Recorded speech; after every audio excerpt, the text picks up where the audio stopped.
Não foi fácil, porque eu estava noivo nesse tempo, viu? Já tinha um nome no comércio, eu tinha um nome no mercado. Esse nome do professor de biologia que ensinava em colégios tops do Recife. Não é simplesmente uma voz que chega, Álvaro, é isso, é de Deus. Isso não é Deus.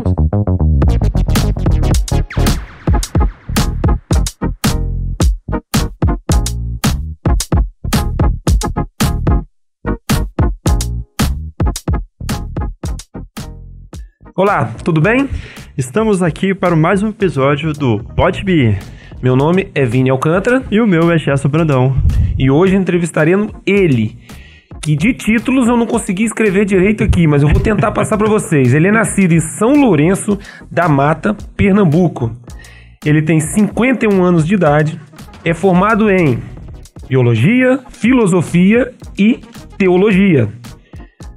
A teologia e a filosofia é pela Companhia de Jesus. Padre há 12 anos, retornando para Anchieta agora depois de 12 anos, pároco da paróquia de Nossa Senhora da Assunção e reitor do Santuário São José de Anchieta. Aqui no estúdio está ele, Padre Álvaro.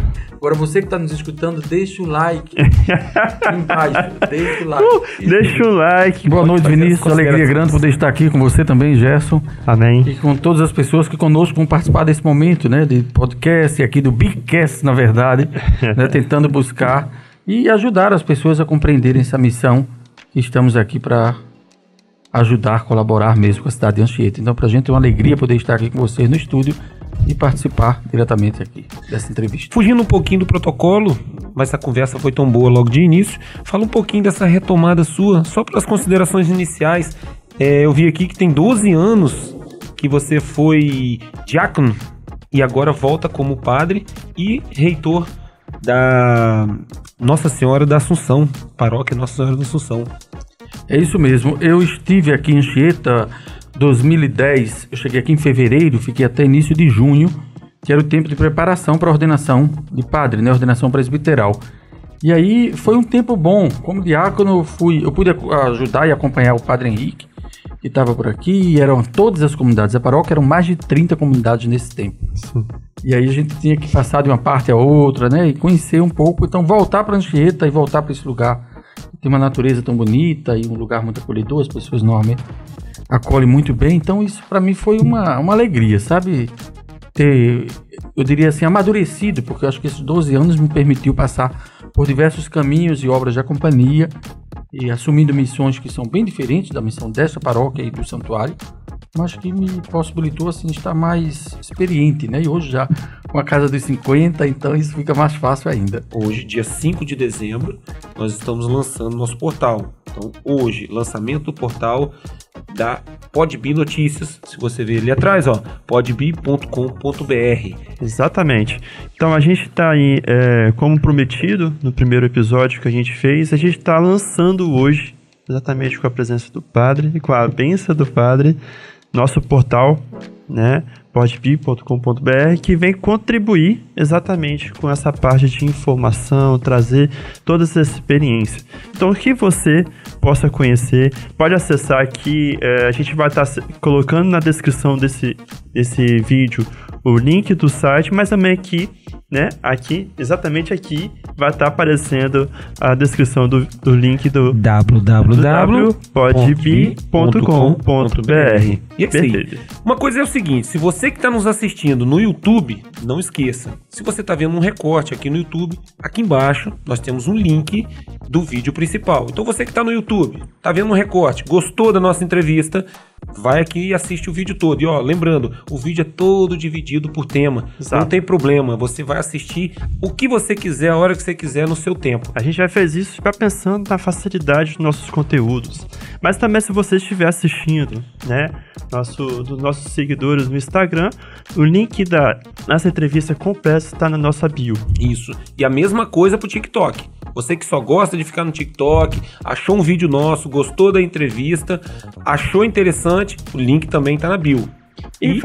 E também pode deixar aquele like gostoso, né? Aquele like que contribui bastante com o nosso engajamento e também com nossos próximos vídeos. Mas também não somente o like. A gente também pede também sugestões de temas nos comentários, que a gente vai estar sempre alcançando o pedido de vocês. Mesmo assim, com essa moral que você vai nos dar dando seu like, você não esquece também de curtir, comentar, compartilhar com quem você gosta, fazer o que o Gerson falou, que é deixar seu comentário. Se você não gostou, não tem problema.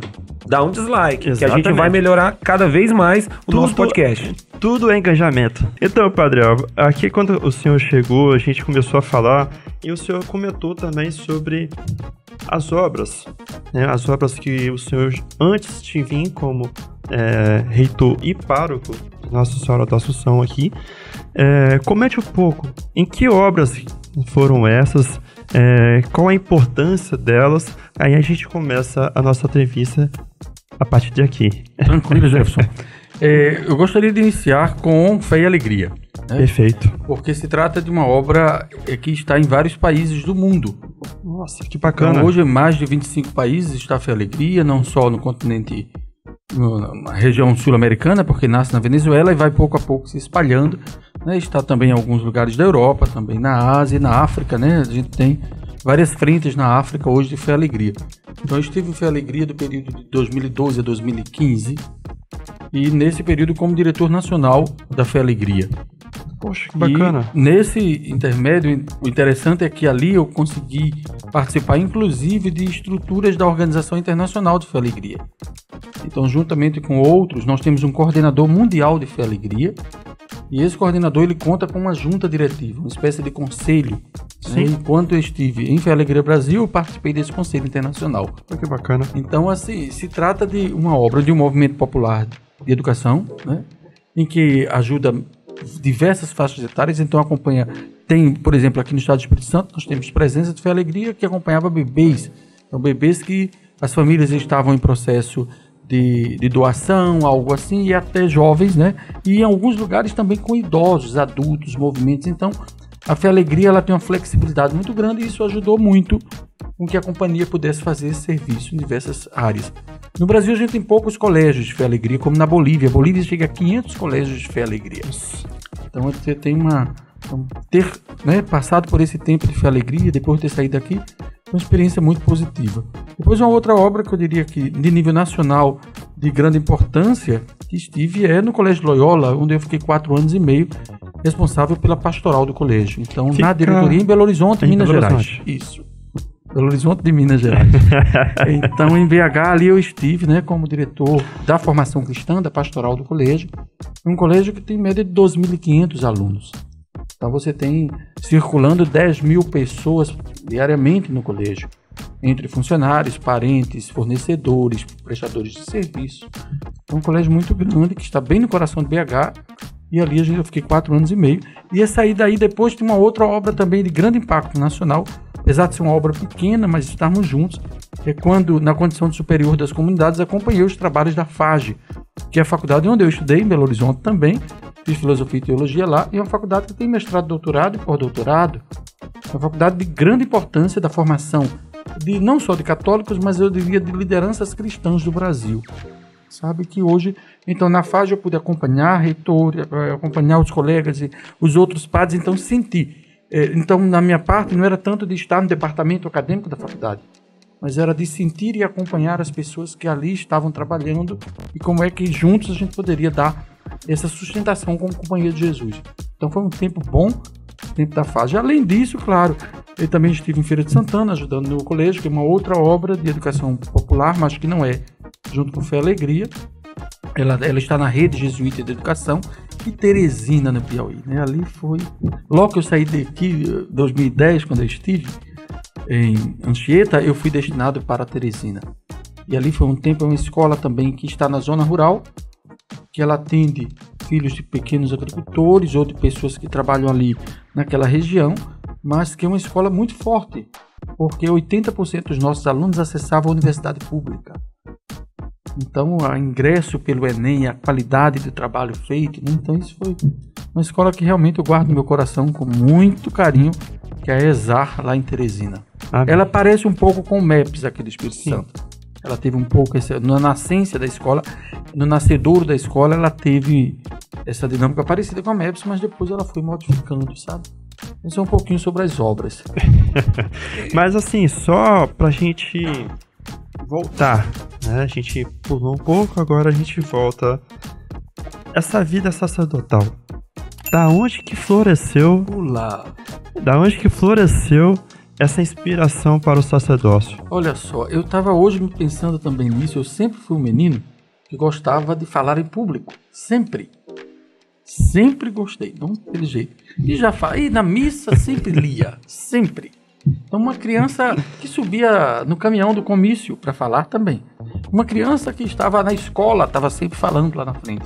Né? E sempre fui representante de turma na escola. Então eu sempre fui... Sempre liderança, sempre, né? Na universidade, participei de DCE, DA, mas era o diretor de eventos das coisas, aquele que apaziguava, que quando a coisa estava pegando, a gente ia conversar com o reitor de forma fraterna, né, amigável, para conseguir alcançar um bem mais universal. Acho que a coisa era por aí. Então, assim, depois da minha crisma, isso foi um engajamento ainda muito maior. Acho que a crisma foi um divisor de águas na minha vida. Eu estava com 18 anos, já estava na universidade. Eu ingressei na universidade aos 16 anos. 16 anos. Como isso? Aos 16 anos eu ingressei na Universidade de Biologia, em Pernambuco, e na Universidade Estadual. Então era um vestibular bastante concorrido, né? Sim. E aí ingressei na universidade, completei 17 já na universidade. Entendi. E aí fui, com os 18, mais ou menos, eu fui crismado, e os catequistas disseram, olha, vem nos ajudar. Vem nos ajudar para convencer e ajudar outros jovens, né, a ingressar nesse caminho mesmo da igreja. E aí fui. E na crisma da paróquia, isso foi um divisor de águas muito grande, porque a partir dali a coisa foi tomando fôlego, né? E mesmo com experiências de namoro, achando que da parte minha tinha vocação realmente para a vida matrimonial, mas depois fui percebendo que era possível se dar conta, né, da vivência dos votos, porque como religioso nós temos os votos, sim, né, com uma certa liberdade, uma liberdade profunda. Isso foi pouco a pouco se consolidando. Então, assim, quando eu olho as minhas fotos da época de faculdade, das excursões, dos passeios, tem muita foto em igreja, impressionante, e eu não tinha me dado conta. Fotos antigas de adolescente, de jovem na universidade. Então a gente tem um convite para você que quer ajudar a gente a tocar esse projeto, né? Seja o nosso patrocinador. E para ser nosso patrocinador é só fazer o que, Vinícius? Fica muito fácil. Se você quiser ser anunciante no Podbi Podcast ou Podbi Notícias, basta você entrar no telefone que está aqui, no WhatsApp, liga pra gente que a sua empresa vai fazer parte do nosso podcast, do nosso Notícias e ajudar a tocar esse projeto. E perfeito, você vai ficar cada vez mais divulgado. E fotos que estavam lá perto da igreja. E como que foi a recepção pelos pais? Olha, o meu pai junto com esse mesmo tema. Meu pai preocupou um pouquinho. Meu pai ficou assim, porque na família da minha mãe há religiosos. Então, assim, uma família que há presença. Eu tive um tio padre, que eu tenho o mesmo nome dele, inclusive, também chama-se Álvaro Negromonte, e que teve uma grande projeção nacional. Ele era de Pernambuco, do interior de Pernambuco, mas ele foi um grande catequeta da Igreja do Brasil. Então é possível estudar a história da Igreja do Brasil no que se trata de catequese dos anos 40 e 50 sem citar Negromonte. Ele realmente foi um homem, um expoente da Igreja do Brasil, a Igreja Católica do Brasil desses anos. Grande apologeta e um homem de grande profundidade. A família da minha mãe tinha tio padre e tinha tia freiras, então isso era comum. Então, por parte do meu pai, eu queria ser coroinha na paróquia. Mas nós tínhamos muita responsabilidade. Meu pai, nós éramos 6 filhos. Então, meu pai trabalhava muito e ainda nós tínhamos comércio na feira, final de semana. Então, ele dizia, você não vai ser coroinha não, que você tem que ajudar papai na feira. E eu sabia que ele me dava o melhor que ele podia. Então, meu pai era muito esforçado. Era um pai assim, que não economizava com os filhos. Mas nós tínhamos que trabalhar com ele. Esse era o esquema do meu pai. Você tinha que trabalhar com ele e aí você tinha realmente o melhor. Eu acho que Deus é assim, viu? Se a gente trabalha com Deus, ele nos dá sempre o melhor. Esse é Deus. Meu pai era assim, né? Então, com a minha mãe, ela dizia, não, mas eu já tenho. Você vai à missa? Vai à missa primeiro, depois você vai para a feira ajudar seu pai. Então minha mãe conseguia fazer esse jogo, né? Mas de forma nenhuma teve resistência. Não, agora papai ficou preocupado. Por quê? Por que ele ficou preocupado? Porque quando eu ingressei na companhia, eu já tinha em torno de 27 anos. Então já é uma vocação madura. Entende? Mas eu já tinha vários concursos públicos. Então eu já era professor do estado, já era professor de 2 prefeituras. Então já tinha um nome no comércio, eu tinha um nome no mercado. Esse nome de professor de biologia que ensinava em colégios tops do Recife. Então assim, isso era muito complicador. Meu pai disse, olha, pense que se você retornar, reconquistar esse lugar no mercado de trabalho será muito difícil. Então eu conheci vários que foram e voltaram e que depois tiveram muita dificuldade de retomar a vida. Eu disse a ele, não, mas eu não vou voltar, não. Então assim, como meu pai e minha mãe foram homens, ele era um homem e uma mulher de muita palavra dita, e eles seguiam até o fim, eu acho que essa característica deles eu trago, sabe? Agora o papai preocupado, e ele disse, você tá certo do que você está? Eu digo, estou. Voltei para casa uma vez, ele me perguntou, cadê aquele seu colega? Digo, qual? Aquele de tal lugar? Eu disse, saiu, papai. E aquele? Saiu. E aquele? Saiu. Ele olhou para mim e disse assim, não saia não, você está muito feliz. Que legal. Sabe? Então escutei, e às vezes quando os estudos pegavam, né, ficava difícil, assim, as provas, trabalhos pesados, a universidade exige muito, e eu lembrava da frase do papai. A frase dele para mim foi muito importante. Não saia não, você está muito feliz. Então assim, escutar isso por parte do pai, isso te anima. Legal. Agora eu queria passar por um tema, porque o meu próximo tema aqui já falou tudo que você estava falando. Já tratou sobre as experiências que você viveu, desde a época do diaconato, agora uma nova experiência. Mas se tudo não der certo, a primeira conversa nossa aqui é que você tem um dom culinário. E como um capixaba, eu fiquei impressionado. Não tá nem na pauta, mas eu vou fazer colocar na pauta agora para poder mudar o rumo. Eu fiquei sabendo agora que você gosta muito de jaca, certo? Quem não gosta de jaca. Mas tem uma parte da jaca que pra mim é inusitada. E eu queria que você explicasse que você pode tirar da jaca um bife à milanesa. Então, rapidamente, só pra eu, já que eu avacalhei o podcast, entendeu? Você conta pra nós como que tira bife à milanesa de jaca. Isso mesmo, olha só. Eu já, passando com fé e alegria por esses lugares do mundo, né? E eu cheguei na Guiana, que antes chamávamos Guiana Inglesa. E eu tinha uma amiga que foi também, que ela dominava muito bem o idioma, né? Então ela foi comigo, ela disse, Padre Álvaro, eu não como carne. E aí na Guiana a gente aprendeu a fazer isso. A jaca ainda verde, eles cortavam, tiravam toda a parte da semente, e aquela parte que são uns cabelinhos assim, que sustentam o bago da jaca, aquilo era tudo cortado e virava carne moída. Carne moída. Isso tudo picadinho, com verdura, com tomate, com cebola, com tudo. Olha, e eles usam muito curry, aquele curry, o cheiroso, curry, que é cheiroso e o sabor é forte. Então aquilo domina o cheiro da jaca, né? Mas aquela parte que é o pedúnculo, né? Porque a jaca é uma fluorescência, né? É o talo da jaca. Isso. Então ali se corta em várias partes, sim. Coloca-se na água quente para sair um pouco o leite, né? Porque que era a minha pergunta agora, eu ia perguntar se o leite. Se o leite, ele sai uma parte. Quando você coloca na água quente, ele sai. É importante que seja na panela velha, porque ele vai grudar todo na panela, vai dar uma trabalheira. Depois é possível cortar e ali tempera direitinho, com sal, com todos os temperos que queira. Passa no ovo, passa na farinha de rosca, frita, bife à milanesa sem gastar R$1. Mas por que eu acredito? Porque eu não gostava de abacate no salgado. Nossa, quando eu comi uma vez, apaixonei. Abacate é maravilhoso. Hoje, dia 5 de dezembro, exatamente hoje, nós estamos lançando o nosso portal. A gente vai falar melhor do portal. Então, se você quer fazer parte desse projeto, ser um dos nossos assinantes, anunciantes, entra no telefone que está aqui, ó, embaixo, em algum lugar, tá aqui do lado, enfim. Entre em contato com a gente, participa desse projeto, seja um de nossos anunciantes e caminhe com a gente aí, que a gente tem muito a agregar com você. Podcast e portal de notícias da BI. Perfeito. A gente falou um pouco dessa sua vida sacerdotal, dessa sua experiência de formação, né, espiritual, religiosa, mas teve um aspecto aí importante, eu acredito, nesse caminhar seu, que foi a espiritualidade jesuíta, né? Como que foi essa espiritualidade de Santo Inácio para a sua formação, né? Quando você, fazendo uma outra pergunta, talvez você consiga responder. Quando você começou o processo, já veio de discernimento vocacional, já veio na mente Companhia de Jesus? Gerson, antes de ingressar na companhia, sou formado em biologia e dava aula de biologia nos colégios da companhia, no Colégio da Companhia do Recife. Entendi. E aí no ano de 98, já estava com 10 anos formado já em biologia, eu fui convidado para participar de um congresso dos colégios jesuítas do Brasil em São Paulo.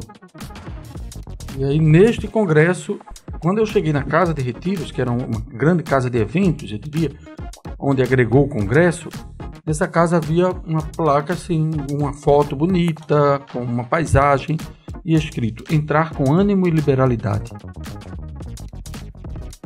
E aí eu disse: entrar com ânimo. Aí entrei na casa e perguntei para Nosso Senhor: disse, o que você quer de mim aqui? Porque eu estava dando aula no colégio, tinha sido convidado pelo diretor do colégio, Padre Eugênio Pacelli, que hoje trabalha no interior do Ceará, também numa casa de retiros, em Baturité. E aí fui participar do evento e senti uma consolação sem causa muito grande, sabe? Uma consolação quando eu abri a janela, lá embaixo, eu estava no 3º andar, no jardim havia uma imagem de um Cristo branquinho, bem branquinho, lá estava o Cristo no caramachão, no jardim. Então ali me veio uma força, ali me veio uma moção, como diz Santo Inácio, um movimento interior. E isso me fez pensar, dizendo: eu vou voltar para o Recife, eu vou mudar essa minha vida. Não foi fácil, porque eu estava noivo nesse tempo, viu? E aí nós estávamos pagando apartamentos, estávamos comprando os móveis, a vida parecia que no final de 2000 nós iríamos casar. Então isso era 97, 98, então já havia previsão para o matrimônio, né? E aí, de repente, essa consolação tão forte, mas eu era envolvido com a Crisma, como eu disse para vocês anteriormente, eu era envolvido com a paróquia, então, mas fui sentindo tudo isso, né? E depois, pouco a pouco, com a companhia de Jesus. Então, Inácio foi essa pessoa que eu aprendi a amar mesmo, sabe? A gostar muito e a tê-lo como um pai. Então, na companhia, se os primeiros jesuítas se referiam ao nosso pai Inácio, eu acho que é isso para mim.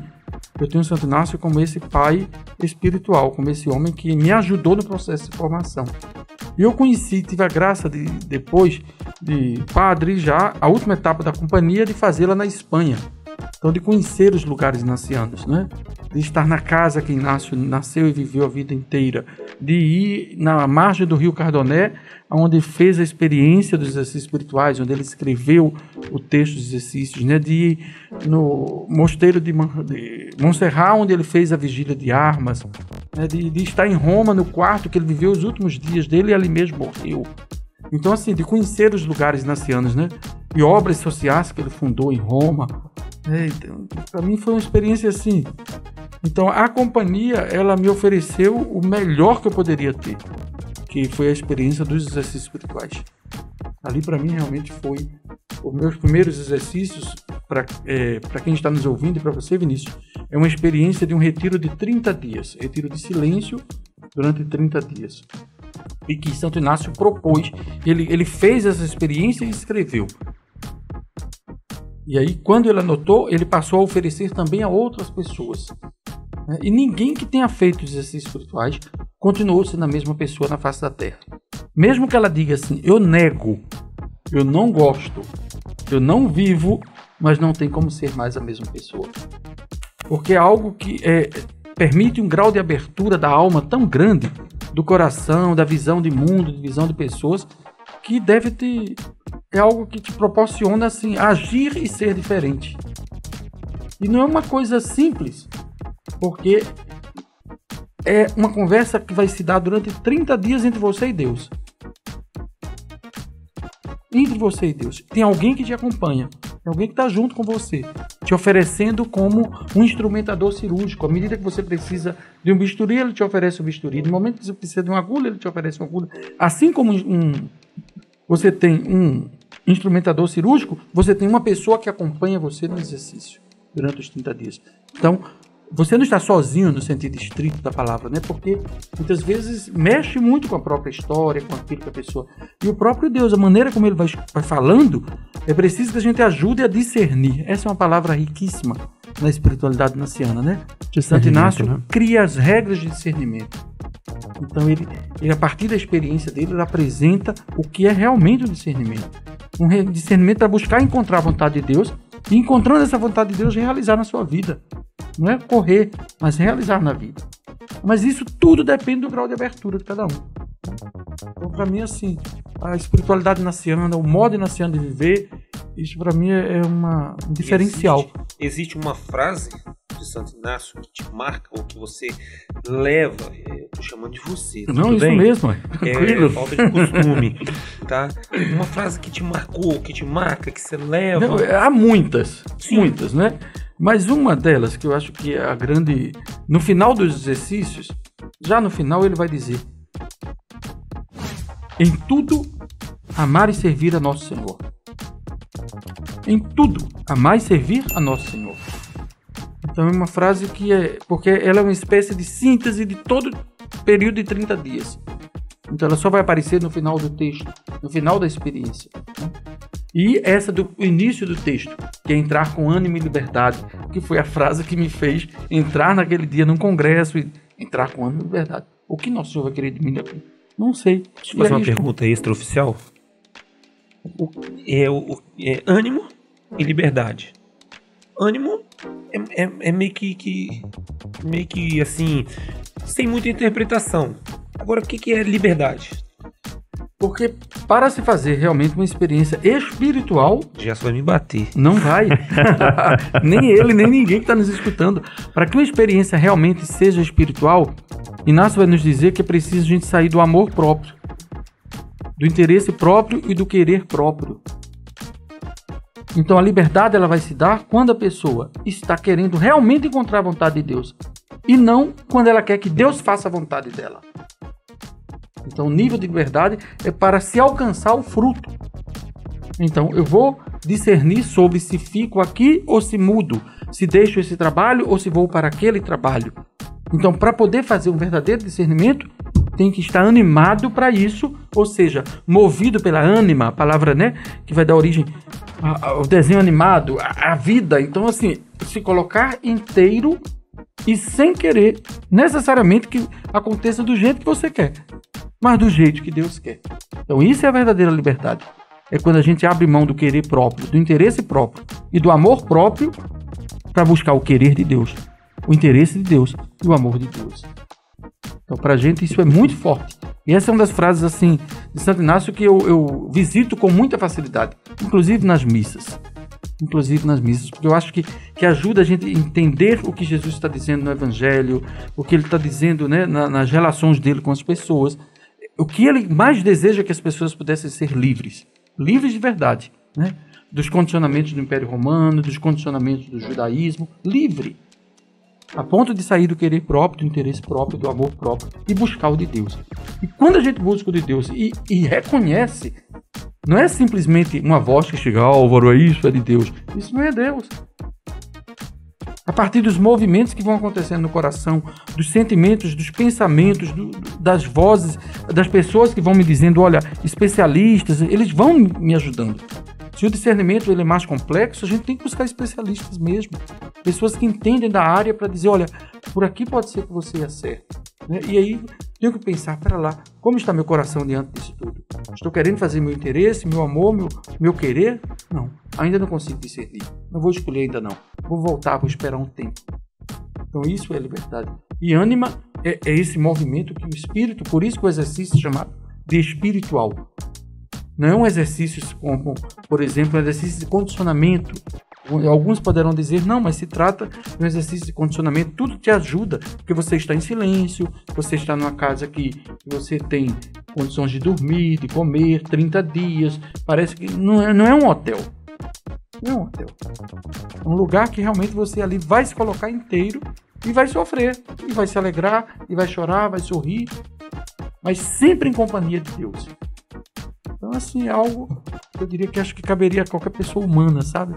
Se tivesse possibilidade de fazer um exercício desse tipo, não é de autoanálise, não é autoanálise. Do início pode até parecer, pode parecer também uma coisa de predisposição, não se trata de ataraxia, não se trata de movimento de meditação transcendental, também não se trata dessas formas, mas se trata de realmente de buscar encontrar a vontade de Deus e assim realizá-la. Se encontro, procuro realizar. Essa parte, né, dessa experiência de Santo Inácio, a gente pode dizer que seria uma devoção pessoal. Não. Ou você tem uma devoção pessoal, assim, não, sem ser santo. Não, eu gosto muito da... a Inácio eu tenho mesmo como um amigo. Amigo. Sabe? Como um amigo. Então, assim, eu gosto de escutar Inácio falar.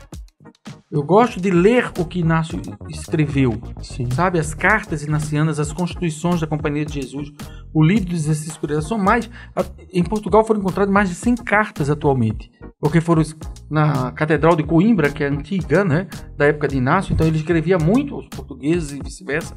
Então foram encontradas mais de 100 cartas lá nas paredes guardadas. Quando a companhia foi supressa, que os jesuítas tiveram que sair de Coimbra todos, né, correndo, então pacotes de cartas foram guardados dentro das paredes da igreja. Por quê? Hein? Eles tiveram que sair por conta de Marquês de Pombal no final do século XVIII. Então ali as cartas de Inácio foram guardadas.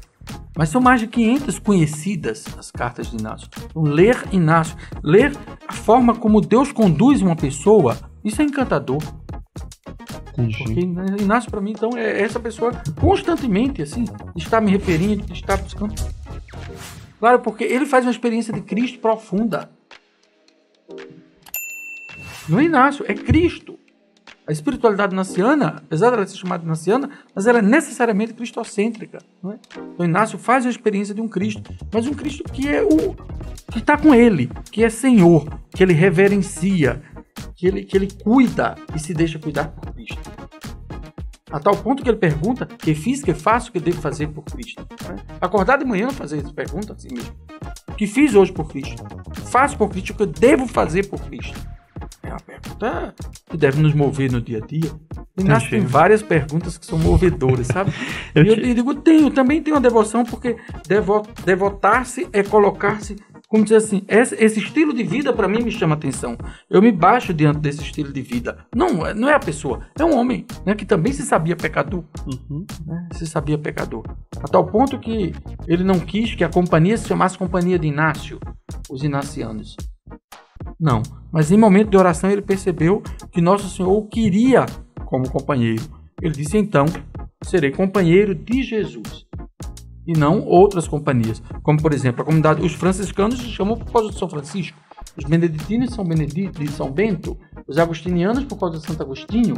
Inácio disse: não quero que vocês se chamem Companhia de Inácio ou algo assim, vamos chamar Companhia de Jesus. E assim.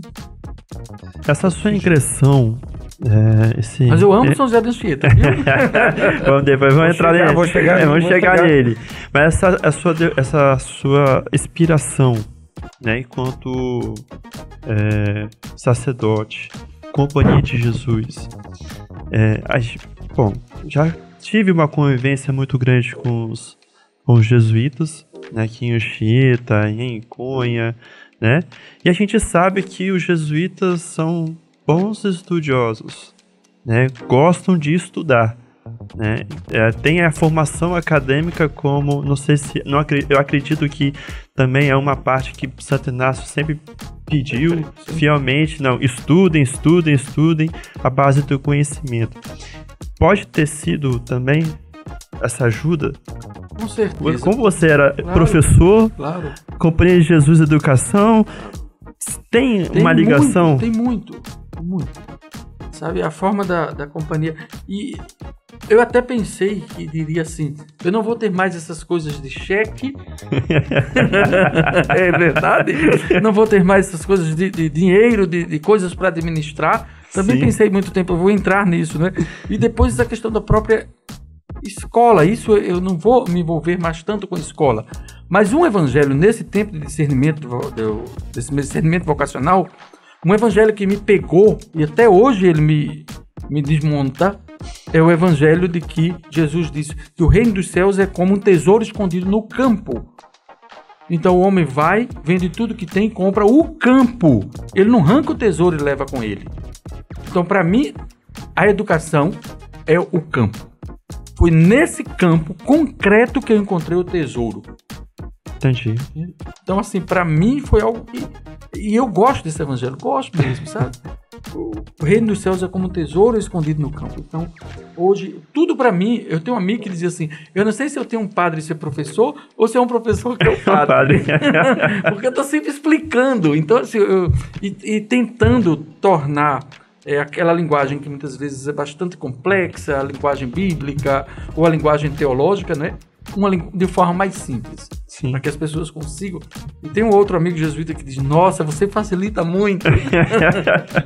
Assim, como eu trabalhei com jesuítas, né, padres jesuítas, algumas obras da Companhia de Jesus, como Magis Brasil, né, tive a oportunidade de estar trabalhando. Eu fiz a primeira etapa, né, das experiências. Assim, deixo o meu testemunho aqui. Realmente é uma experiência maravilhosa. Realmente, no início, é algo como se fosse autoconhecimento, né? Algo que você procura realmente conhecer para entender, né, da onde que vem essa inspiração e o que fazer depois. Estou esperando a oportunidade, Padre Ponciano, de chamar para fazer a segunda etapa. Não sei quando que vai, mas Padre Ponciano, ó, tô esperando quando a gente for ir fazer a segunda etapa dos exercícios espirituais. Não porque eu sou casado, tá? Não que seja para a vida sacerdotal, mas a espiritualidade naciana não se concretiza somente para a vida sacerdotal, né? Porque às vezes pode ter um certo preconceito, né? Não preconceito, um pouco de receio, vamos dizer assim, quando o jovem é chamado a fazer uma experiência. Não, aquele padre tá me chamando já para a vida sacerdotal, né? Então, assim, deixo minha experiência, meu testemunho. Realmente não tem nada a ver. Lógico que quem é solteiro, né, e se sente despertado à vocação, realmente nós precisamos, né, de bons sacerdotes. Oxalá as famílias pudessem fazer, né, também essa experiência de exercícios, porque ajudaria o casal a discernir. Sim. Né, e aprender uma espiritualidade, né, a viver uma espiritualidade. Primeiro se aprende, depois passa a vivê-la, uma espiritualidade que vai ajudar realmente a não, por exemplo, não tomar decisão na desolação. No impulso. Então, não tomar no impulso, na cabeça quente, né? Então, se a família aprende isso ajuda muito. Muito. Né? Se a família aprende, por exemplo, a louvar e reverenciar e servir. É para isso que a gente foi criado, para louvar, reverenciar e servir a Deus. E se a família aprende, então tudo naquela casa é para louvor de Deus, para reverência de Deus, para cantar as maravilhas de Deus. Outra coisa é a consciência de que tudo desce do alto, Gerson. No exercício Inácio vai terminar com isso. Tudo desce do alto. Então a inteligência, a capacidade de servir, porque na companhia os estudos não é necessariamente uma exigência para jesuítas. Não, o estudo é para a missão. Se a companhia me pede uma missão, ela vai me dar condição de me preparar para essa missão. Entende? Por isso que, por exemplo, na companhia nós temos os jesuítas padres e temos jesuítas irmãos. Temos irmãos doutores. Nós temos irmãos mais simples, que só fizeram o ensino médio. E antes, isso até mais ou menos 1960, 70, vários irmãos nem o ensino médio eles tiveram. E passaram a vida como excelentes carpinteiros, excelentes cozinheiros, serralheiros, responsáveis pelas hortas das casas. Então eram jesuítas também autênticos, que também tinham voto de pobreza, castidade e obediência, porém não eram necessariamente, eles eram homens bons. Essa é a diferença. Então Inácio nos chama como qualquer pessoa. A gente faz exercício para ser pessoa boa, para ser um diferencial no mundo, né? Para aprender a abrir mão, para que o outro seja feliz. Sim. Então, essa questão dos estudos na companhia, eu me recordo quando o padre Kovenbach esteve no Brasil, em 2006, ele esteve no Brasil, foi um antigo superior-geral da companhia, já falecido. E aí perguntavam a ele sobre os estudos. Ele dizia, os estudos só têm sentido, não para a gente ter título. Um título disso, formado nisso, não. O estudo é para a missão. Então hoje, como biólogo, morando em Anchieta, Eu digo o tempo inteiro que sou e que gosto do manguezal. Convidei professores e colegas meus, na época que pesquisávamos no mangue, com os moluscos, com os animais, para que eles possam vir conhecer o estuário do Espírito Santo, sabe? Para poder discutir. Eu queria que o santuário, ele precisa criar, ele precisa ter essa vocação ecológica. O santuário é muito maior do que simplesmente a dimensão religiosa, né? Então, essa dimensão ecológica. Nós estamos localizados no estuário. E ali, eu digo para os paroquianos, ali é uma sopa que a gente coloca no mar todos os dias. Cheia de matéria orgânica manufaturada, trabalhada pelo manguezal, trabalhada pelas bactérias, pelos caranguejinhos, por tudo que está ali. Aquele mundo inteiro está trabalhando para oferecer ao mar uma comida para os seres microscópicos que estão na bacia. E aí vai alimentando os peruás que a gente gosta tanto aqui no estado de Espírito Santo. É tudo um ciclo, claro, né? Mas a gente precisa amar aquela sopa que é oferecida, sabe? Sim. Muito mais do que ver necessariamente a água que está ali abaixo do santuário, ou dessa parte das praias de Anchieta, como uma praia necessariamente suja, a gente deveria vê-la realmente como um grande berço de vida. E que dependendo, claro, daquilo que a gente coloca no rio, é que vai ser realmente sujo. Mas se nós cuidarmos daquilo que a gente vai jogando no rio, o que vai chegar ao mar vai ser o melhor. E se a gente quer entender o que é reciclagem, a gente deveria reverenciar o manguezal. O manguezal, sim, sabe trabalhar toda a matéria que chega a ele e recolocar essa matéria no ciclo natural. Então, realmente é uma reciclagem, não um reaproveitamento. Ele não reaproveita. Ele devolve a matéria orgânica toda e aquilo vai servindo de alimento, vai servindo de vida, sabe? E vai pouco a pouco, a cadeia ecológica é alimentada a partir dali. Então, ali, a nossa responsabilidade como santuário é uma responsabilidade, eu diria assim, porque fazemos parte, o Papa Francisco vai usar essa expressão que eu gosto muito, da comunidade universal de vida. Então eu, você, cada um da gente que é membro dessa comunidade universal de vida, nós temos que ter responsabilidade ecológica. Então o santuário, como José de Anchieta amava, né, as plantas, os animais, a carta, como ele diz, que ela é uma terra que tudo se produzia, que os animais, os pássaros, ele fala dos animais, ele fala dos peixes, de uma maneira tão bonita nas cartas. Eu acho que vale a pena a gente realmente conhecer, sabe? E pegando esse gancho, vou passar para você, Vinícius. Não, tô aqui maravilhado nas palavras. Você falou que o senhor falou questão de missão. Fale um pouco agora dessa nova missão de ser reitor do Santuário Nacional de São José de Anchieta. Olha, eu gostaria de responder a sua pergunta a partir do lema da minha vida de presbítero. Lema sacerdotal, diria assim. Na carta de São Paulo, ele começa dizendo: agradeço a nosso Senhor Jesus Cristo pela confiança que Ele teve em mim, me colocando a seu serviço. Então, essa nova missão é uma forma nova que eu tenho, né, de ter ajudado em várias paróquias no Brasil, por onde eu passei. Nunca fui pároco, mas ajudado. Sempre no final de semana estava nas paróquias, acompanhando projetos, acompanhando conselhos das comunidades, acompanhando equipes de catequese. Eu sempre fui um padre colaborador com as paróquias, sempre. E fiz assim, ajudei naquilo que eu podia. Aqueles meus amigos de paróquia, muitos eu os amo muito, eles têm muito carinho por mim. Nossa, porque o Colégio Loyola, com 2.500 alunos, era uma mini paróquia. Então você tinha 800 pessoas na missa de encerramento, 1.000 pessoas na missa no final do ano, com os alunos, os pais e tudo. Então era quase que paróquia, entende? Mas é o que o Dom Valmor nos chamava, ele dizia, o Colégio Católico ele é uma comunidade universal de vida. E de vida não é uma vida que eu diria paroquial, mas é uma comunidade que ele diz, olha, preste atenção, é uma comunidade eclesial. Só que ela é uma comunidade eclesial do tipo local. Ela é uma situação, colégio católico. É uma comunidade eclesial. Então, padre, você é responsável por essa comunidade eclesial. Então, hoje, nessa missão de reitor, eu diria que também agradeço, né, a Dom Dario, como nosso arcebispo, porque é algo que recai sobre ele, essa responsabilidade, porque a CNBB vai realmente perguntar a ele como estamos como santuário nacional, né? Então, há o santuário de Aparecida e o santuário de São José de Anchieta.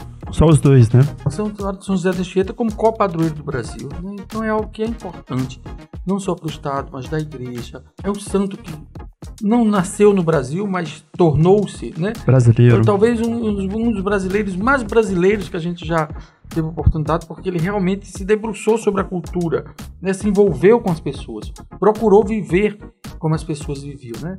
Então, para mim, assim, é muito mais uma forma de agradecer e estar atento agora, de me unir aos outros reitores que há, né, de santuários no Brasil, nacional não, mas há vários outros santuários no Brasil, para que eu possa compreender como é que essa dinâmica vai se dar. Mas sinto que o Santuário Nacional ele é uma missão grande, não somente para a cidade de Anchieta, porque ela atrai, né? É algo que vai atrair, sim, mais turismo religioso, turismo ecológico. Penso que em 2028 nós completaremos 100 anos do retorno dos jesuítas ao estado do Espírito Santo.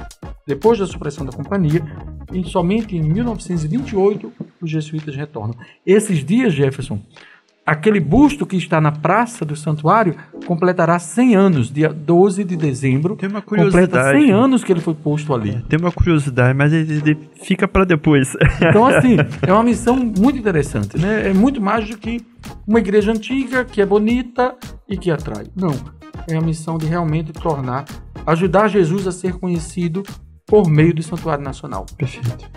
Para o senhor, qual é o legado que o Padre Anchieta deixou para o Brasil? O primeiro legado espiritual, talvez seja o menos conhecido. O Padre Zé de Anchieta foi um homem que ele conseguiu fazer realmente uma experiência de ver Deus em todas as coisas e todas as coisas a partir de Deus. Então, se nós conseguirmos olhar por aquelas janelas do santuário e ver Deus agindo, a vida da gente ela é diferente. Não simplesmente como um lugar bonito ou uma paisagem bonita que ainda está resistindo a todo o movimento, que eu diria, um movimento econômico, social, ainda resiste, né? As serras que a gente vê, o manguezal que a gente vê, o mar que a gente vê, isso é muito bonito. Há uma resistência da natureza que existe.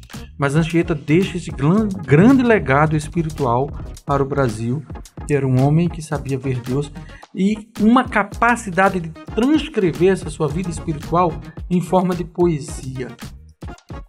Então, o legado poético de São José de Anchieta, o legado, eu diria, metafórico de São José de Anchieta, sabe? É algo que é grandioso. É algo que a gente não pode perder. Não pode. Eu acho que o brasileiro ainda conhece muito pouco desse legado espiritual e do legado poético de São José de Anchieta. Qual é a missão hoje, na sua opinião, do santuário de Anchieta, né? O Santuário Nacional ele tem como missão, primeiro, fortalecer a experiência espiritual religiosa do Brasil. Assim como o Santuário Nacional de Aparecida, o nosso, ele também é chamado a ter essa contribuição para fortalecer a vida espiritual do brasileiro. Segunda questão que Aparecida, por exemplo, vai trazer com menos incidência é essa relação entre a criação, a natureza e a vida espiritual. A experiência da Aparecida, ela ainda traz isso pela imagem ter sido encontrada no Rio, né? E várias vezes eu estive lá. Então, mas de uma forma ou de outra, a experiência era uma experiência de saída de uma situação que era muito complexa, que era a chegada de alguém de fora, os pescadores que precisavam encontrar peixes, e ali se deu essa primeira busca. Então, eles foram buscar peixes e encontraram a imagem de Aparecida. Enquanto que aqui no Santuário Nacional, não. O que a gente tem é um homem vivendo de forma simples, no meio dos pequenos, que eram os indígenas, e esse homem consegue fazer uma síntese entre toda a criação de Deus e a sua experiência mística, a sua experiência espiritual, a sua experiência de padre. Então é uma síntese que, iluminados, eu diria, pela carta do Papa Francisco, que é Laudato Si, louvado seja, que trata sobre a criação de Deus, eu acho que vai ser um diferencial do nosso santuário, sabe? E quando o senhor cita santuário, o senhor citou muito maior que uma dimensão religiosa. Sim. O Discorre um pouquinho, porque eu gostei dessa frase, achei interessante quando você citou o trabalho como biólogo e você citou que aquele local, aquele ambiente, tudo que cerca a história deve ser muito maior do que apenas uma dimensão religiosa. Sim, porque o Santuário Nacional, por exemplo, se a gente trata da questão histórica, a contribuição do Santuário Nacional para a formação histórica brasileira, política brasileira, social brasileira, ainda precisa ser muito aprofundada. A gente conhece ainda, a gente não consegue fazer.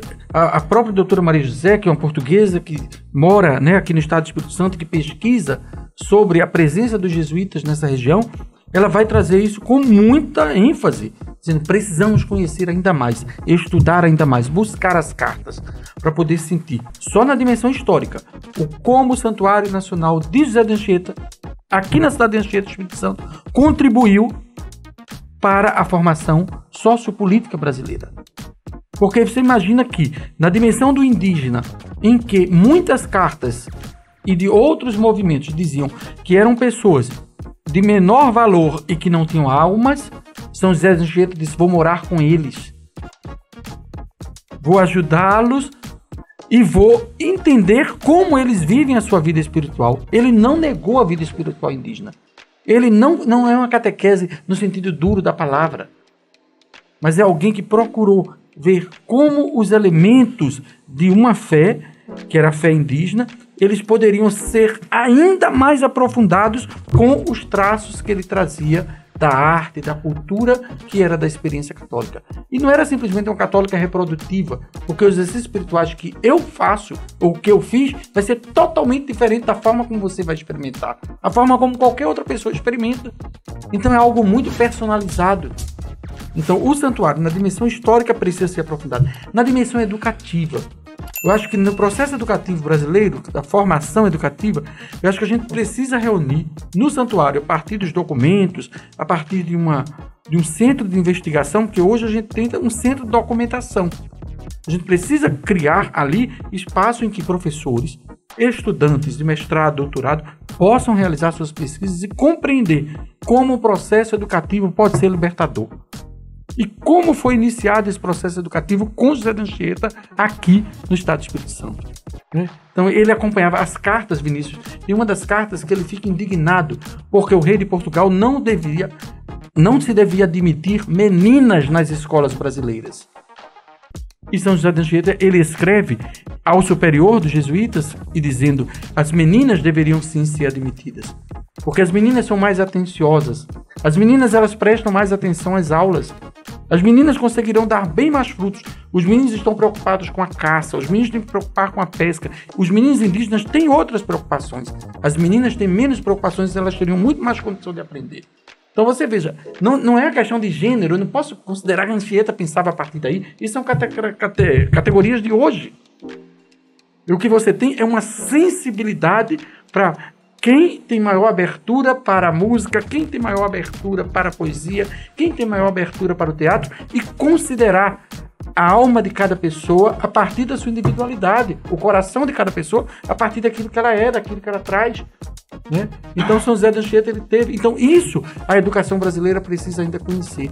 Os educadores brasileiros ainda têm esse tesouro para descobrir, e o Santuário Nacional tem esse compromisso, sabe, Gerson, de poder ajudar mesmo, para que aqui a gente possa ter um congresso, um simpósio sobre a educação jesuíta vivida aqui. E não como algo que, mas foi catequizado, simplesmente colocou de cima para baixo, acabou. Não, isso não é jesuítico. Agora você pode encontrar jesuítas que agiram assim? Pode encontrar jesuítas na história que agiram assim. Mas dizer a espiritualidade nacional, isso talvez tenha sido uma incompreensão insuficiente da espiritualidade naciana. Que pode acontecer com jesuíta, pode acontecer com leigo ou religioso de outra congregação, que faça a sua experiência dos exercícios espirituais, mas ainda faça de forma, que eu diria assim, por fazer. Fez, mas ainda tem muito por fazer. Mas outra contribuição, além do processo histórico, educativo, a dimensão literária. O Santuário Nacional, ele deve dar uma contribuição literária para o Brasil, sabe? Nós precisamos criar, escutar, escolher. A cidade de Anchieta eu tenho me deparado com muitas pessoas que escrevem. Muitas pessoas que são artistas mesmo, artistas da palavra, diria assim. E essas pessoas, muitas vezes, elas não encontram espaço para poder dizer a poesia que fez. Elas não encontram espaço para poder mostrar a arte que é capaz de fazer. Esses dias eu me deparei com um menino, um jovem assim, lá estava ele, não sei se é esposo, a noiva, e ele tinha desenho no corpo inteiro. Aí quando ele saiu, eu disse, como é que é seu nome? Ele me disse, eu disse, eu sei que você gosta de desenhos, não é? Ele disse, sim, gosto muito. Eu disse, você viu os desenhos que foram feitos há 400 anos na parede do santuário? Ele disse, viu. Eu disse, você prestou atenção à técnica? Ele disse, não. Eu disse, vamos lá para a gente ver. Cada flor é feita traço a traço, com várias camadas de tinta, por isso que resistiu 400 anos. Não é simplesmente uma florzinha pintada na parede com um pincel que daqui a algum tempo descascou e foi embora. Não! Foi algo que a comunidade indígena, os indígenas foram fazendo tracinho a tracinho. E ali ia compondo o desenho da flor. Sabe, então essa dimensão da arte, a dimensão da cultura histórica, pedagógica e também agora ecológica. Eu acho que a gente tem uma função ecológica. A Mata Atlântica que a Anchieta cantou, se a gente não continuar conservando-a, ela será totalmente destruída. O manguezal, por onde ele veio, por onde ele saiu, por onde chegou, também vai ser destruído. Quantas vezes teve que sair aqui pelo Rio Benevento e cortando para poder chegar até nas serras mais altas? Então, passou pelo manguezal. Anchieta conhecia o processo de Miracema. Quando ele fala sobre a piracema dos peixes aqui, na região, ele diz assim, tomara que chegue a primavera. Porque na primavera os peixes subirão o rio. E a fome que a comunidade indígena está passando, ela vai ser superada. Então eu diria, viu, tomara que chegue a primavera, para a fome que o nosso povo está passando, que essa fome seja superada. Então era alguém de uma sensibilidade. Talvez hoje muita gente aqui na nossa cidade deseja não que chegue a primavera, mas que chegue o verão, porque vai ser uma oportunidade de ser contratado por algum hotel, de trabalhar em alguma pousada, de poder vender algo. O verão é desejado aqui como eu nunca vi em lugar nenhum. Isso é bonito.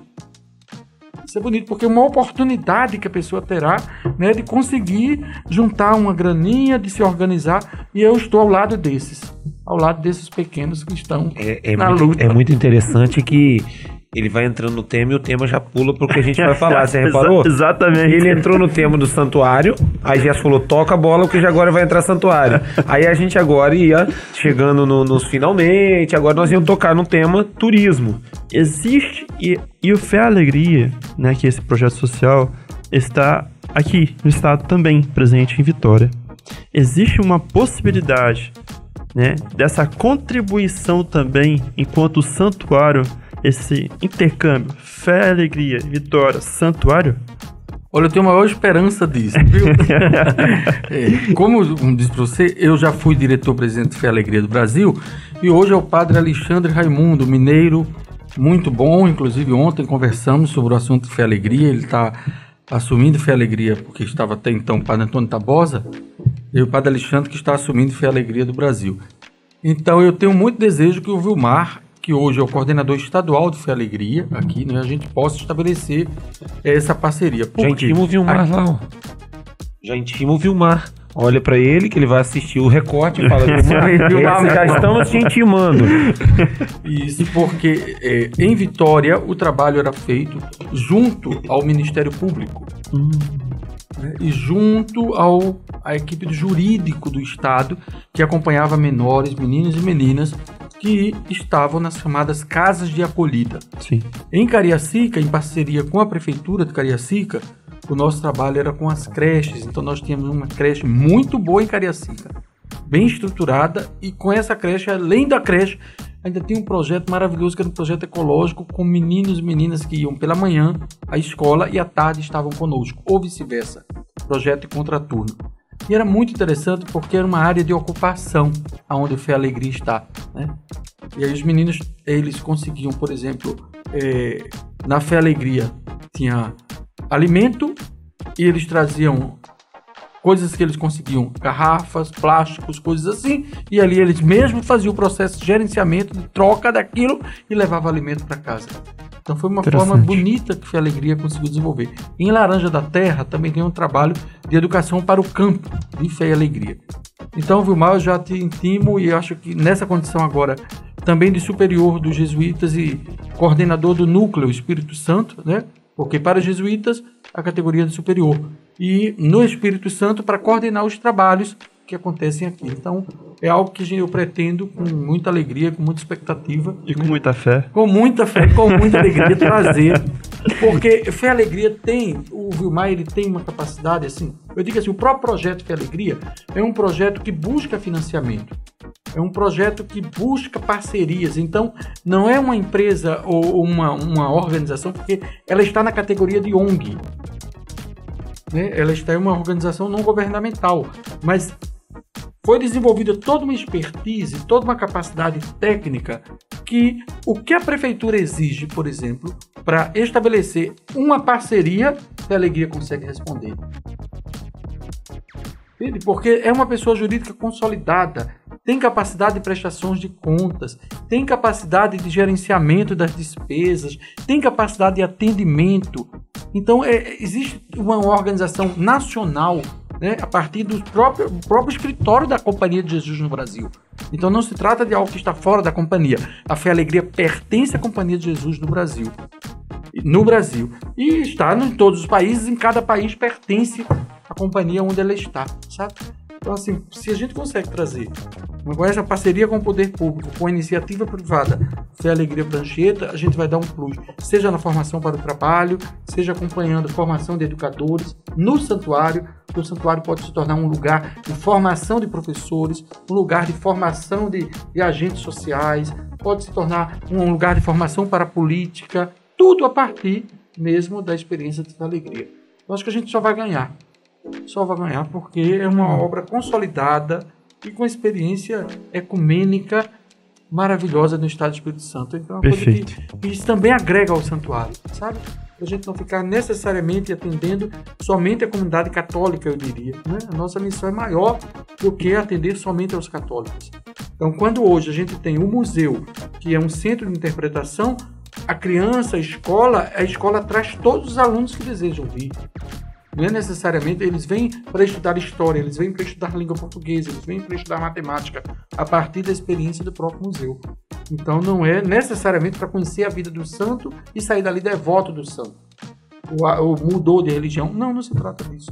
Se trata de alguém que é um ser de cultura. E na minha cultura tem isso, na minha história tem isso, na história do meu estado tem.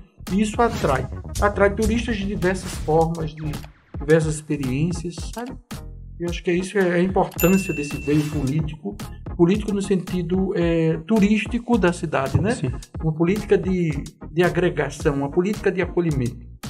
Eu acho que é isso que a gente precisa, porque o anchietense, ele amando ainda mais a sua cidade, conhecendo melhor a história da sua cidade, qualquer turista que chegar aqui, ele vai se dirigir e dizer, olha, ali tem um santuário, uma igreja que pertence aos católicos, que já tem 400 anos de história, e ali a nossa comunidade nasceu, mas a nossa cidade foi abrindo, foi trazendo outras experiências. Então, não é necessariamente para que a pessoa se torne dessa religião ou daquela, mas aprender a amar o lugar onde nasceu.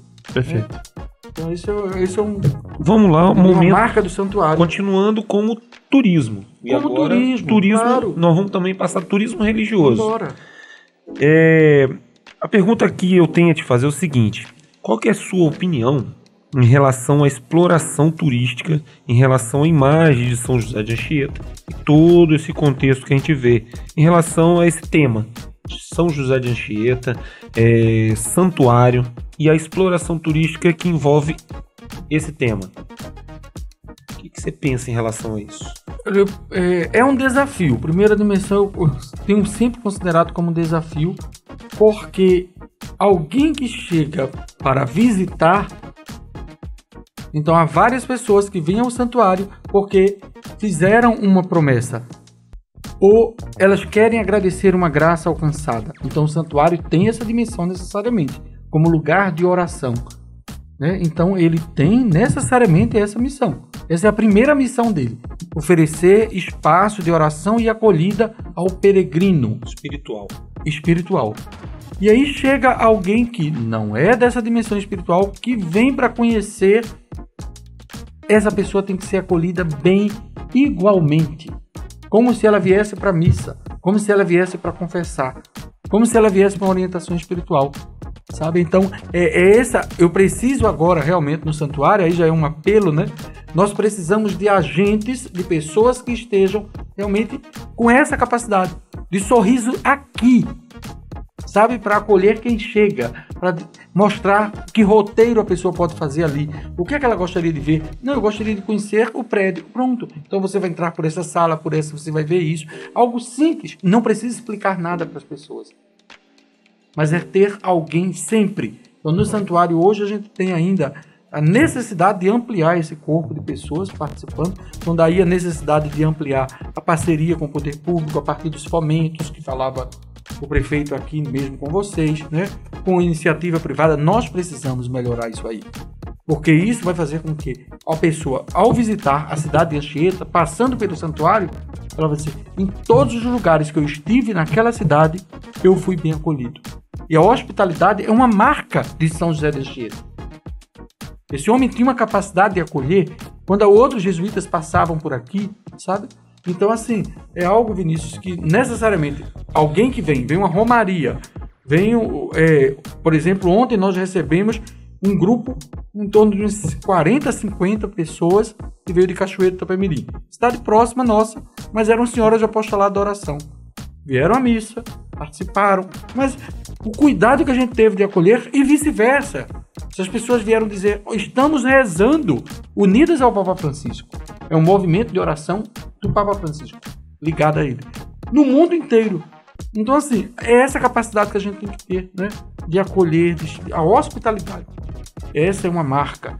Esse foi um dos grandes pecados de Sodoma e Gomorra, eu diria. Porque Deus visitou e eles não souberam acolher. Passaram os peregrinos e eles não souberam acolher. Jesus muitas vezes passou pelos lugares, inclusive quando ele foi nascer, que agora a gente se prepara para o Natal, né? Nesse tempo do Advento, não havia lugar para ele na hospedaria. Em lugar nenhum tinha lugar para ele. Então, Anchieta, o turismo de Anchieta deve ser marcado por essa hospitalidade, sabe? Esse sorrisão, esse jeito gostoso de ser, de gostar da sua cidade, de conhecer a história da sua cidade. Acho que ainda temos muito que ampliar. O que depender do reitor será assim. Será assim. Eu sou É porque... uma pessoa assim que tô ali na frente, sabe? Minhas tardes de sábado, de domingo, sempre que posso, eu estou ali dentro. Aí a pergunta de um anchietense: por que o senhor acha ainda que esse turismo ainda, tanto religioso, ou quem está ao entorno, né, que precisa também desse turismo, a preparação de pessoas para esse turismo, por que isso ainda não deslanchou? Sabendo que o ano que vem, né, a gente completa 9 anos da canonização, e eu sempre cito assim, meu pai e minha mãe conhecem muito essa parte religiosa aqui, e eu fico pensando, por exemplo, o Padre Cícero, ele não está ainda em processo de canonização, mas não é. Mas o turismo lá é muito forte, e eles sabem trabalhar isso. Por que a Anchieta ainda não foi? Eu não diria que ou só se vai, Anchieta, não. Eu não diria que só Anchieta, não. Eu diria que por conta da própria espiritualidade que Anchieta, que Inácio de Loyola propôs, e como primo, Anchieta também bebeu dessa mesma fonte dos exercícios. Então, é algo que não tem uma tendência, para essa explosão demográfica. Não tem. A espiritualidade, por ela ter um nível de exigência, então conhecer a poesia de Anchieta é uma coisa que não se conhece de forma tão vasta em relação ao Padre Cícero, de ter escrito poesias. Então é uma coisa que, no exemplo que você coloca, do Padre Cícero, vai muito mais na linha de uma religiosidade popular. Entende? Que consegue atingir as grandes massas. A espiritualidade que São José de Anchieta viveu, que foi proposta por Inácio de Loyola, ela não é dessa tendência. Não é que ela seja para uma elite espiritual ou intelectual. Não é isso. De jeito nenhum. Porque há pessoas simples que acessam. mas exige um grau de abertura. Então aquela coisa chamada de ânimo e liberdade, por parte da pessoa tem que ter. Então assim, se tornará... Porque a gente não vai inventar histórias de milagres de São José da Anchieta que não existiram. Então se tiveram milagres, são milagres bem contados. Entende? Então não se trata de uma coisa de inventar um teatro para atrair o olhar. Nós vamos fazer um teatro. Como várias vezes ao longo da história dessa cidade, nós tivemos esses teatros sobre a vida de São José da Anchieta, o Alto da Virgem, o Alto de São Lourenço. São José da Anchieta escreveu muito sobre a dimensão teatral, né? Porém, é isso que eu te digo, existe um nível de profundidade ali que para acessar tem que silenciar. Tem que silenciar. Então, não, por isso, assim, para a gente ter aquela grande massa, a gente vai ter que fazer um trabalho espiritual também bastante exigente. Como santuário, como paróquia, como companhia de Jesus. Se nós fizermos esse trabalho de ida, aí a gente vai ter o retorno. Porque o turismo não é necessariamente colocar placas. Sim. Né? E principalmente para a questão do Santuário de São José da Anchieta. Não serão placas ou panfletos que vão garantir essa dimensão. Isso será muito importante, placas e panfletos. Mas o primeiro vai ser nós, que aqui vivemos e aqui trabalhamos, a gente precisa conhecer profundo essa espiritualidade. Conhecendo, a gente consegue entender por que a gente está fazendo aquilo ali. Mas tem crescido muito, viu? Tem crescido muito. Nos últimos anos, a diferença que eu tenho em 2010... Eu morei aqui. Agora, 2022, o investimento por parte do poder municipal, do poder estadual e também de verba federal, né? Nós tivemos agora a restauração do santuário, que ficou ainda mais bonito, por isso que a gente tem que realmente visitar e conhecer o Santuário Nacional. Assim, houve um investimento alto de pessoas, de estruturas e tudo, de recursos, né? Houve um investimento de recursos humanos e materiais muito bom. E agora é a dimensão do recurso espiritual. A gente tem que fortalecer as pessoas para que elas possam se imbuir dessa mesma espiritualidade, desse mesmo querer, dessa mesma força e dizer para outros. É importante que a pessoa saia daqui de Anchieta dizendo: ali eu fui bem recebido, ali as pessoas vivem de forma digna, ali as pessoas são respeitadas e respeitam. Então, se já vivemos assim, a gente tem que ampliar isso. Gesso. A gente tem que diminuir a pobreza, Toma sabe? o microfone de mim, Gesso. Pode continuar aí. Senão eu continuo e já tem mais de quase 2 horas que a gente tá fazendo entrevista aqui. Nós falamos que era meia hora e já tem quase 2 horas. Toma o microfone. Fica com você, Gesso. Não, mas... O problema é que eu quero perguntar. Se deixar, eu já vou anotando aqui, já perguntei outra, já emendei mais outra, não vou fazer mais não. A gente vai ter mais oportunidades com temas pequenos, Gesso. Vai sim, com certeza. Não, hoje foi mais a questão de conhecer, né, o senhor, né, como hoje reitor, primeiramente, pároco, reitor, e agora, como você falou, 2 semanas atrás, superior dos jesuítas aqui da obra do Espírito Santo. Então, assim, primeiramente esse convite para que as pessoas possam conhecer realmente o senhor, para que as pessoas possam lhe acolher bem, né, exatamente para que não conheço bem, então a gente...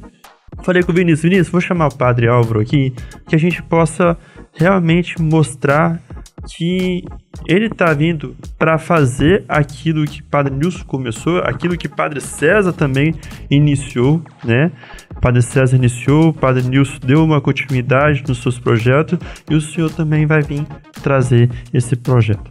E aí, com esses projetos, Padre César começou, Padre Nilson, né, deu uma continuidade e o senhor está há 1 mês aqui em Anchieta? Sim, né? Quais são as expectativas e sonhos? Olha, o maior sonho, eu diria, que estava na minha carta de provisão, que é fazer andar juntos os trabalhos do santuário e os trabalhos da paróquia Nossa Senhora da Assunção. Perfeito. Porque a paróquia ela é constituída de 17 comunidades. Cada uma com a sua particularidade. Temos as comunidades rurais, as comunidades das praias, as comunidades aqui da cidade. E há uma exigência, um cuidado, né, um pastoreio. Então, para mim, é gostar de tudo isso, vibrar com tudo isso e gostar de ser pastor. Sabe? De cuidar de cada pessoa, de saber o nome de cada um que participa da paróquia. Então é um grande desafio, a paróquia e o santuário juntos, porque a igreja matriz é o santuário, né? E temos que ajudar a comunidade da matriz a ainda mais a entender a sua identidade como comunidade, como santuário também, mas fazer essa síntese. E me encanta batizar no santuário, batizar na comunidade da praia, batizar no interior, celebrar a primeira Eucaristia de uma criança, como foi ontem, na comunidade da Chapada do Ar. Então, a comunidade de matriz indígena, e você tem um menino inteligente que estava fazendo sua primeira comunhão, e sentia que foi isso que a Anchieta fez também, sabe? Então, para mim, é uma alegria. Assim, eu estou vivendo um tempo de muita consolação. De acordar e ter aquele marzão na minha frente, né? E o final da tarde ver o Rio Benevente trazendo toda a sua generosidade. Naquele café maravilhoso, né? Mas o café eu passo lá em casa. O café da Jaqueline eu apareço só de vez em quando para levar alguma visita. E que é maravilhoso o café mesmo. Mas de ter o pôr do sol belíssimo, de ter o nascer do sol também muito bonito, né? E de estar consolado, de chegar nas comunidades, né? E ver as pessoas trabalhando, envolvidas naquilo. E a minha parte é incentivar o trabalho das pessoas. Porque o pároco nem reitor faz nada sozinho. Então, sem o trabalho de cada membro, seja de uma criança que está ali levando o missal, me ajudando, ou seja de alguém que está cantando, eu preciso do trabalho de todo mundo. Então, essas muitas mãos, né? O santuário é constituído hoje por essas muitas mãos. E da mesma modo a paróquia, né? A equipe que está na paróquia, que está lá na casa, né? A casa da paróquia, que acolhe, que encaminha documentação, que recebe, que paga, Então, assim, quantas mãos, quantas vidas, né? Sendo cuidadas durante todo esse tempo. Então, eu agradeço muito a todos os meus antecessores, né? De modo especial, o último agora, o Padre Nilson, que pegou a pandemia e pegou a restauração do santuário e do museu. Pesado. Né? E foi um homem de grande generosidade. Mas os anteriores a ele, o Padre César, o Padre Felipe, o Padre Acrísio, né? O Padre Henrique, que ficou aqui quando eu era diácono, era o Padre Henrique. Então, assim, foram homens que fizeram o melhor que eles puderam, com os seus limites, mas com muitas virtudes. Perfeito. Muitas virtudes. Então, eu concluo esse meu tempo aqui de entrevista curta com vocês, mas nessa alegria. A paróquia e o santuário é uma unidade, considerando a diversidade de cada um, a especificidade de cada um, não é uma uniformidade, sim, mas é uma unidade, não é a mesma coisa, são coisas diferentes, é bonito ver isso aí, essa diferença, e ao mesmo tempo estar como que atento para considerar cada pessoa no seu lugar, na sua colaboração. E agradeço muito a cada leigo. Os padres da região Benevente também é uma diferencial, né? Os padres são unidos, então isso ajuda muito você saber que você pode contar com os padres aqui de Iriri, que pode contar com o Frei Chaves, que pode contar Guarapari, com os padres que estão em Guarapari. Então, assim, há um corpo eclesial que se ajuda, que se escuta. Perfeito. Isso é muito bom. E para encerrar, algum spoiler pra festa? Sei que você não ia falar pra festa isso. agora? Eu falei, Gerson, vai pular isso não. Ele pular, eu vou falar agora. Olha, já estamos sonhando, porque esse ano, 2023, a festa São José da Anchieta vai iniciar um pouquinho antes, porque será anterior ao dia de Corpus Christi. Sim. Então nós temos uma atividade católica, Corpus Christi, uma atividade muito importante dentro da cidade, já que tem tradição, né? A cidade tem tradição de celebrar Corpus Christi, e no dia seguinte já será a festa São José da Anchieta. Então você imagina que será quinta, sexta, sábado, domingo de festa nessa cidade, né? Penso e com a ajuda já pede da ajuda. Secretaria de Turismo, a Secretaria olha de ali, Cultura, já pede ajuda não somente aos poderes públicos, mas também às mãos de obras.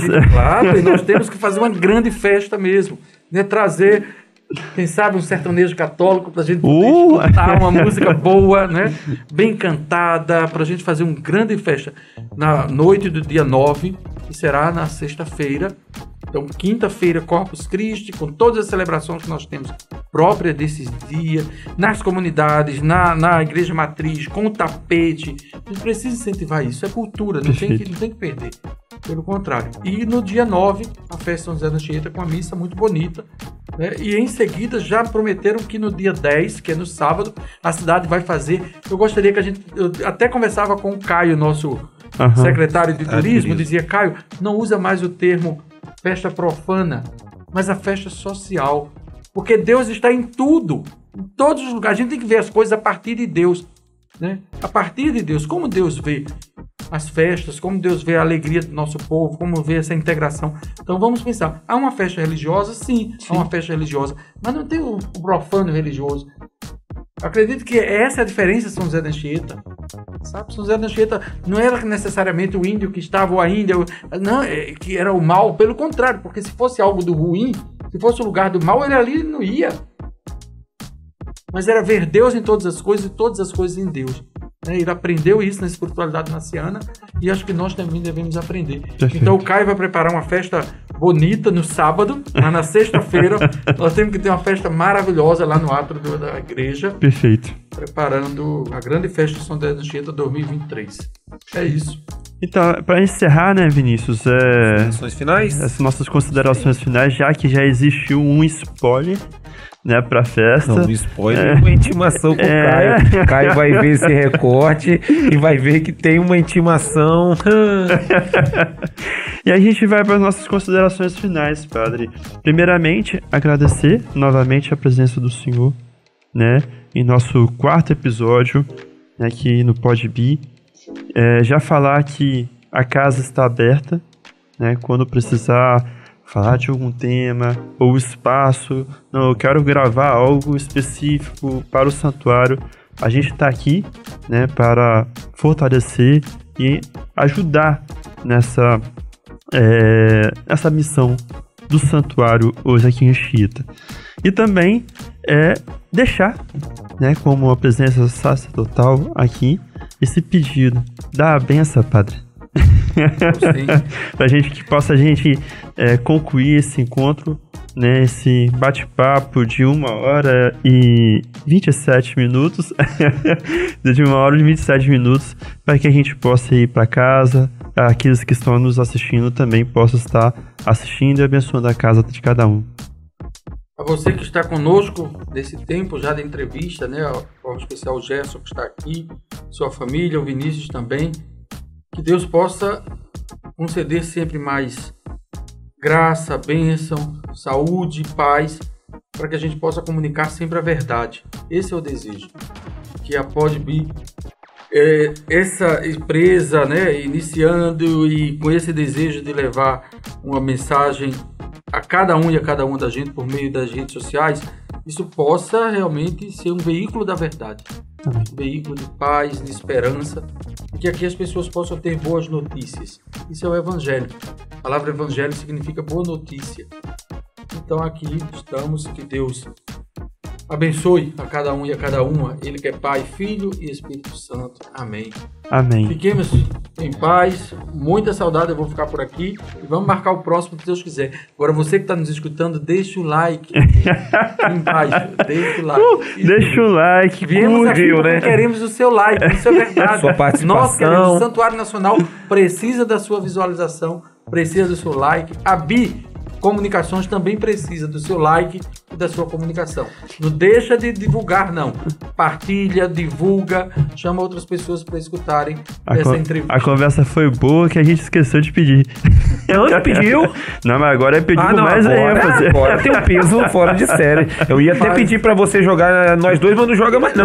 Essa foi a finalização mais abençoada que a gente já teve. Amém. Finalizando, agradecemos por você estar aqui. Como disse mais uma vez, se quiser, comenta, né? Que a gente vai ler os comentários e vai responder também. Um abraço, muito pessoal. Obrigado aí pela presença. Até a próxima. E até a próxima. Valeu.